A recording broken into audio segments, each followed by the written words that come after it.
తెలంగాణలో గత ఏడాది చివరిలో జరిగిన అసెంబ్లీ ఎన్నికల్లో కాంగ్రెస్ పార్టీ దిగ్విజయం సాధించింది. కాంగ్రెస్ ప్రభుత్వం అధికారంలోకి వచ్చిన తర్వాత సీఎం రేవంత్ రెడ్డి పలు కీలక నిర్ణయాలు తీసుకుంటూ తనదైన మార్క్ చాటుకుంటున్నారు. ఎన్నికల సమయంలో తెలంగాణ ప్రజలకు ఇచ్చిన హామీలు 6 గ్యారంటీ పథకాలు అమలు చేస్తూ వస్తున్నారు. రైతులకు 2 లక్షల రుణమాఫీ చేశారు. నిరుద్యోగుల కోసం జాబ్ క్యాలెండర్ విడుదల కూడా చేశారు. ఇక హైదరాబాద్లో అక్రమ కట్టడాల గురించి కూల్చివేతకు హైడ్రా వ్యవస్థను ఏర్పాటు చేశారు. తాజాగా గల్ఫ్ కార్మికుల సంక్షేమం కోసం చారిత్రాత్మక నిర్ణయం కూడా తీసుకున్నారు రేవంత్ రెడ్డి. ఇక వివరాలకు వెళితే తెలంగాణ ప్రభుత్వం మరో కీలక నిర్ణయం తీసుకుంది. గల్ఫ్ కార్మికుల సంక్షేమం కోసం కమిటీ ఏర్పాటు చేసింది. ఇకపై గల్ఫ్ లో ఎవరైనా తెలంగాణ కార్మికులు చనిపోతే వారి కుటుంబానికి 5 లక్షల రూపాయల ఎక్స్గ్రేషియా ఇవ్వనుంది ప్రభుత్వం. ప్రవాసి ప్రజావాణి పేరుతో ఫిర్యాదులను స్వీకరించనుంది. గల్ఫ్ లో మరణించిన కార్మికుల పిల్లలకు గురుకులాల్లో ప్రాధాన్యం ఇవ్వనున్నారు.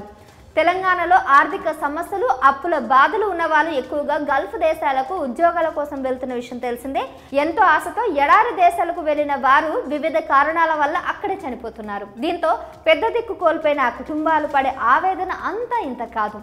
ఈ నేపథ్యంలో తెలంగాణ ప్రభుత్వం ఓ చారిత్రాత్మక నిర్ణయం తీసుకుంది. గల్ఫ్ దేశాల్లో పనిచేస్తూ దురదృష్టవశాత్తు మరణించిన ప్రవాస కార్మికులకు 5 లక్షల రూపాయల ఎక్స్గ్రేషియా ప్రకటించింది. దీనికి సంబంధించిన జీవో నెంబర్ 216 ద్వారా అధికార ఉత్తర్వులు జారీ చేసింది. ఈ ex gratia Kuwait, Oman, Qatar, Bahrain, Saudi Arabia, Iraq, United Arab Emirates వంటి 7 గల్ఫ్ దేశాల్లో పనిచేస్తున్న తెలంగాణ వలస కార్మికులకు వర్తిస్తుంది. 2023 డిసెంబర్ 7 లేదా ఆ తర్వాత గల్ఫ్లో చనిపోయిన కార్మికులకు ఇది అమలవుతుంది.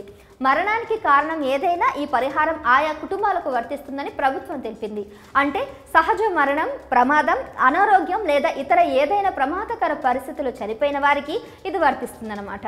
ఈ పరిహారం గల్ఫ్ ప్రాంతాల్లో మరణించిన కార్మికుల కుటుంబ సభ్యులు అంటే భార్య, పిల్లలు లేదా తల్లిదండ్రులు తమ స్థానిక జిల్లా కలెక్టర్కి దరఖాస్తు చేసుకోవాలి. మరణం జరిగిన తేదీ లేదా మృతదేహాన్ని స్వీకరించిన తేదీ నుంచి 6 నెలల్లోపు ఈ దరఖాస్తు చేసుకోవాల్సి ఉంటుంది.